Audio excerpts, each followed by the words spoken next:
And I'm not going to ask you to endorse my bill. You need to read it first. But I would love to just share with you a quick story that, and what I've offered as a solution. It may not be the right solution. But I was informed yesterday by a member of the Gulf Council that the benchmark assessment for red snapper in the Gulf of Mexico, which was scheduled to be completed by June, is now going to be 3 or 4 months delayed.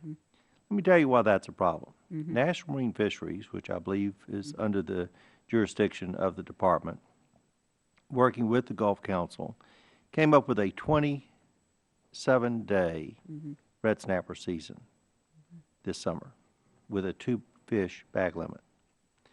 So if you're a small businessman or woman and you've borrowed $1.5 million and you have a charter boat operation, you've been told by the government you have 27 days to go out. Guess what? It's in the middle of hurricane season. So you got to deal with high gas prices, but more importantly, deal with Mother Nature, which is very unpredictable.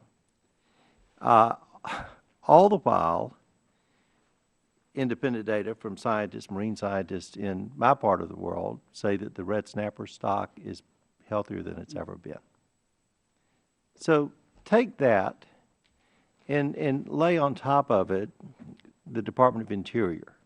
Not your responsibility, but it's a federal agency, federal department. They have a program called Idle Iron, and its goal is to take and remove all of the abandoned oil rigs, in this case in the Gulf of Mexico. Not a bad goal. But that policy, Madam Secretary, they're removing them by explosive devices. They're killing 10,000 pounds of red snapper every time they get rid of an oil rig, as well as the underwater habitat that's grown to support that. So I've got a bill out. It may not pass, and if it passes, it may not get anywhere in the Senate. I don't know if I can get the President to sign it. But it would basically allow the states of Alabama, Mississippi, and Louisiana to have the same state waters that my friends in Texas have and my friends in Florida have. Our coast is much smaller than Florida or Texas. But it would allow the states more responsibility for reef fisheries, not for migratory fisheries, but for reef fisheries. It would put more of the burden on the states, obviously, to manage those.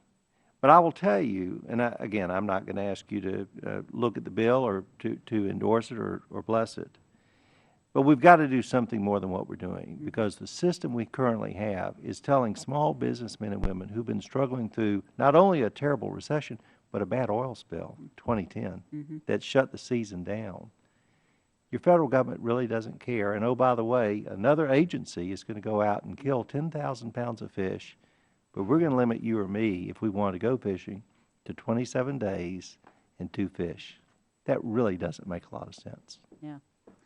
Let me just give a quick response to that, and we could have a longer conversation about this, I know. I'd love to. So I had a very good visit to Mobile, Alabama last December, where we launched the Restore Council, which is very much about trying to restore some of the coastal and economic development issues that were hurt by Deepwater Horizon. So as I understand the red snapper issue, this is a population that's recovering. We've actually raised our catch share limits every year for the last 3 years, but partly because it's recovering. The fisher communities that are going out are catching larger and larger fish, so they're hitting their catch shares sooner. And one reason why the season was pulled down was that people were hitting their catch shares. The season wasn't over, and so we've actually shortened the season because people have been so successful in terms of what they've been able to catch. Now, that said, you are absolutely right. Our stock assessments have to keep up with the changing fish population, and the catch shares then need to be adjusted as the new stock assessments come in. I hadn't heard that there was a delay in the stock assessment results, and I will promise you to look into that to see what's going on. But I do know that if that stock assessment shows an even healthier and stronger and growing population, that there will be a direct effect on catch shares, and that interacts then with season length as well.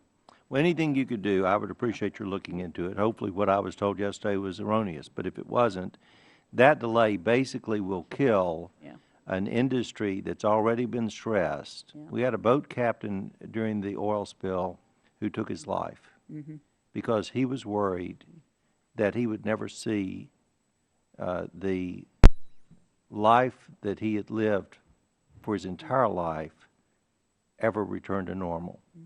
when he saw that oil coming in from that well. And so this is a serious issue. It's really a very serious issue, and anything you could do to look into it during your remaining days. But again, I know we all appreciate your distinguished service and wish you all the best, not on the football field, but certainly in your new role. Thank you, Mr. All right, Chairman. thank you.